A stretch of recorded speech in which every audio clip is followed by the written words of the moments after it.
ማንቸስተር ሲቲዎች ኤሊት አንደርሰንን በ116 ሚሊዮን ፓውንድ ከኖቲንግሃም ፎረስት ለማስፈረም ከስምምነት ላይ ደርሷል።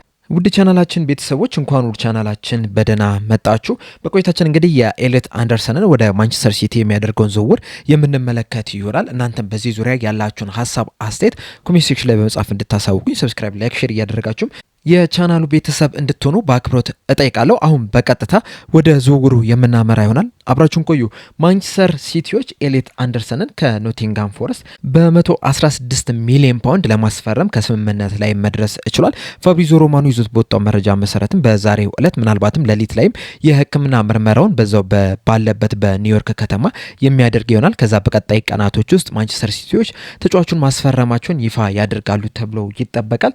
እዚህ የዝውውር ሂሳብ ላይ እንግዲህ ምንም አይነት አዶንስ የለውም። ከዚህ ቀደም እንግዲህ ማንቸስተር ሲቲዎች በ106 ሚሊዮን ፓውንድ ተጫዋቹን ለማስፈረም ጥያቄ አቅርበው ነበር። ነገር ግን የ106 ሚሊዮን ፓውንድ ላይ አንዳንድ ጭማሪ ሂሳቦች ነበሩበት። ከውጤቱ ጋር ከሚያሳየው እንቅስቃሴ ጋር ተደምሮ ተጨማሪ ገንዘብ ለመክፈል አስበው ነበረ። ነገር ግን ያንን ጥያቄያቸውን ኖቲንግሃም ፎረስቶች ውድቅ አድርገውባቸው ነበረ። አሁን ላይ ግን በቀጥታ በሚከፈል በ116 ሚሊዮን ፓውንድ ከስምምነት ላይ ሊደርሱ ችሏል። ማንቸስተር ሲቲዎችም ይህንን ተጫዋች በ5 ዓመት ሲደመር 1 ዓመት ኮንትራት ሊያስፈርሙት ይችላል። ይህም ማለት እንግዲህ ቀጥተኛ 5 ዓመት ኮንትራት ነው የፈረሙ።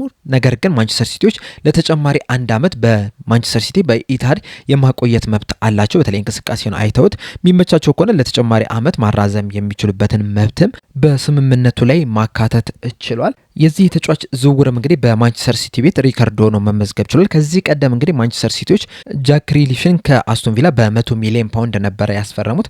አሁን ላይ ደግሞ 16 ሚሊዮን ፓውንድ ጨምረውበት ኤሊት አንደርሰንን ሊያስፈረሙት ችሏል። ኖቲንግሃም ፎረስቶችም እንግዲህ በዚህ ተጫዋች በጣም ከፍተኛ የሚባል ትርፍ ነው ያስመዘገቡት። እንደሚታወቀው 2023 ላይ ነበረ ከኒውካስል ዩናይትድ በ35 ሚሊዮን ፓውንድ ያስፈረሙት። ነገር ግን በዚህ የዝውውር ሂደት ላይ ደግሞ ኒውካስል ዩናይትዶችም የኖቲንግሃም ፎረስት ሶስተኛ ግብ ጠባቂ የነበረውን ኦዲሳይስን በ20 ሚሊዮን ፓውንድ አስፈርሙታል። ስለዚህ ኖቲንግሃም ፎረስቶች የተጣራ ኤሊት አንደርሰን ያወጡት ወጪ 15 ሚሊዮን ፓውንድ ብቻ ነው።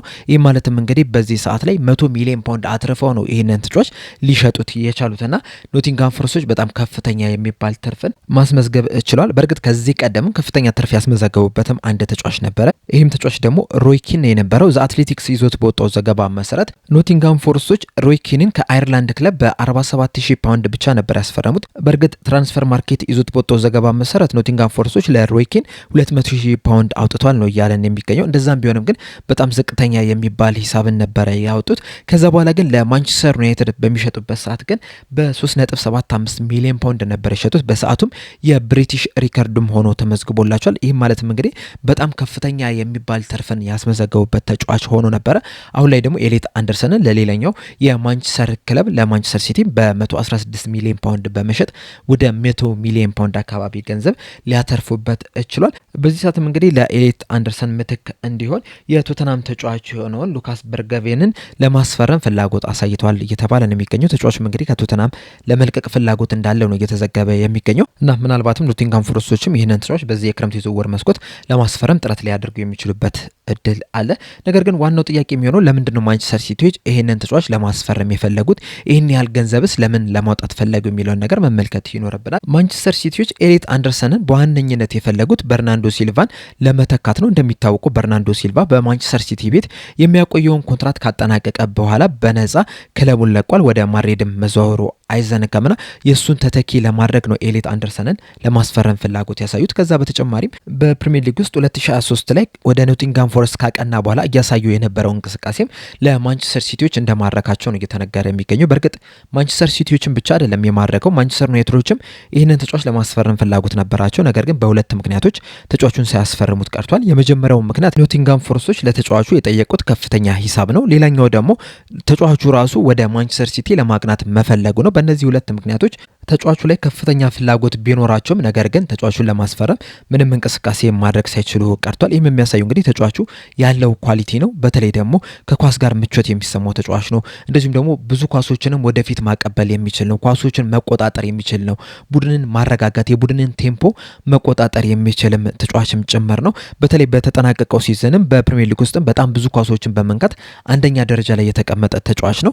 ኖቲንጋም ፎረስቶችን ስንመለከታቸው ደግሞ ብዙ ጊዜ ኳስን የሚይዙ ቡድን አይደሉም፣ ወይም በፖዚሽን የሚታወቁ የሚያምኑ ቡድን አይደሉም። እንደዚሁም ደግሞ በሲዝኑ ወደ 3 አካባቢ አሰልጣኞችን ቀይሯል። ሶስቱም ደግሞ የተለያየ አይነት ፍልስፍና ያላቸው አሰልጣኞች ናቸው የነበሩትና በእነዚህ መሀል አልፎ እንኳን ራሱ ብዙ ኳሶችን የነካ ተጫዋች ነው። በኖቲንጋም ፎረስት ውስጥም በጣም ጥሩ የሚባል እንቅስቃሴን ካደረጉ ተጫዋቾች መካከል አንደኛው ተጠቃሽ ይህ ተጫዋች ነው፣ ኤሊት አንደርሰን። በኖቲንጋም ፎረስት ቤትም ባሳየው እንቅስቃሴም ለእንግሊዝ ብሔራዊ ቡድንም ሊጠራ ችሏል። እንደዚሁም ያለፉትን 2 ጨዋታዎችንም በቋሚነት ሊጀምር የቻለ ተጫዋች ነውና ይህም የሚያሳየው ደግሞ ተጫዋቹ ኳሊቲ እንዳለው ነው። ማንቸስተር ሲቲዎችም እንግዲህ ይህንን ኳሊቲ ተጠቅመው መሀል ሜዳቸውን ለማጠናከር ነው ያስፈረሙት።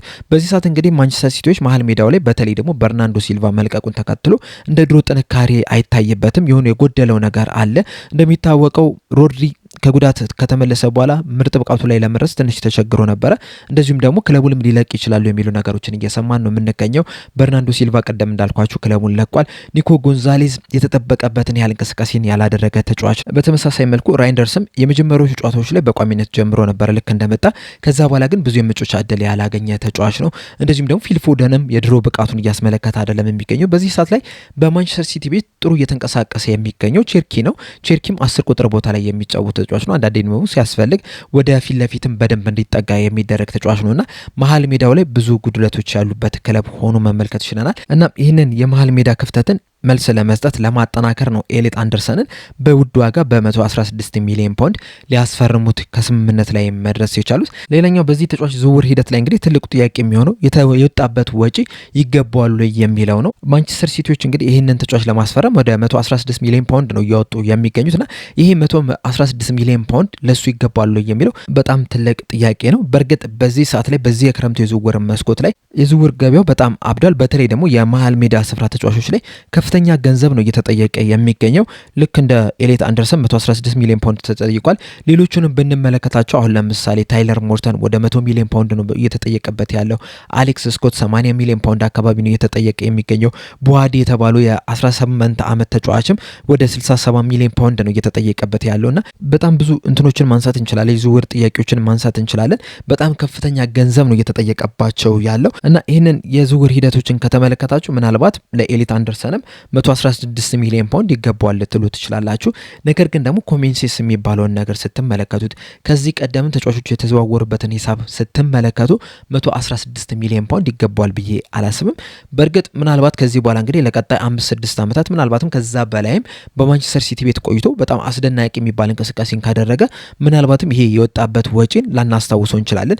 በጣም ርካሽ ነው ብለን ልናወራም እንችላለን። አሁን ለምሳሌ አርሰናሎች ለዴክላን ራይስ ያወጡት ወጪ ልክ ሲዘዋወር 105 ሚሊዮን ፓውንድ ሲከፈልበት እንግዲህ በጣም ከፍተኛ ገንዘብ ነው የወጣበት የሚሉ የተለያዩ ድምጾችን ስንሰማ ነበር። ነገር ግን አሁን ላይ ግን 105 ሚሊዮን ፓውንድ ለምን ወጣበት ብሎ ጥያቄ የሚያነሳ ሰው ያለ አይመስለኝምና ምናልባትም ኤሊት አንደርሰን በማንቸስተር ሲቲ ቤት ስኬታማ የሚባል ጊዜያቶችን የሚያሳልፍ ከሆነ ይሄ 116 ሚሊዮን ፓውንድ ጥያቄ ውስጥ ላይ ገባ ይችላል።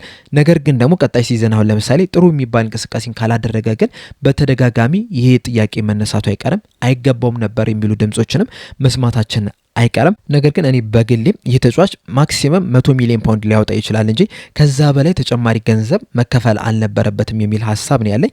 የእናንተን ሀሳብ አስተያየት እንዳለ ኮሜንት ሴክሽን ላይ በመጻፍ አሳውቁኝ። ማንቸስተር ሲቲዎች ግን በ116 ሚሊዮን ፓውንድ ኤሊት አንደርሰንን ከኖቲንጋም ፎረስት ለማስመረም ከስምምነት ላይ ደርሷል። በቀጣይ ሰዓታቶች ውስጥም የሕክምና ምርመራ የሚያደርግ ይሆናል። ከዛ በኋላ ማንቸስተር ሲቲዎችም ይህንን ተጫዋች ማስፈረማቸውን በይፋ የሚያሳውቁ ይሆናል። በዚህ ተጫዋች ዝውውር ዙሪያ ያላችሁ ሀሳብ አስተያየት ምንድነው? እንደዚሁስ ለተጫዋቹ 116 ሚሊዮን ፓውንድ ይገባል ብላችሁ ታስባላችሁ? መልሳችሁን እንዳለ ኮሜንት ሴክሽን ላይ በመጻፍ አሳውቁኝ። ለአሁን እዚህ ላይ አበቃው። እስከ መጨረሻ ደቂቃ ድረስ ስለተከታተላችሁኝ ከልብ አመሰግናለሁ። በቀጣይ በሌላ እስከምንገናኝ ድረስ ግን ሰብስክራይብ፣ ላይክ፣ ሼር ማድረግ እንዳትረሱ። ቸር ያቆየን።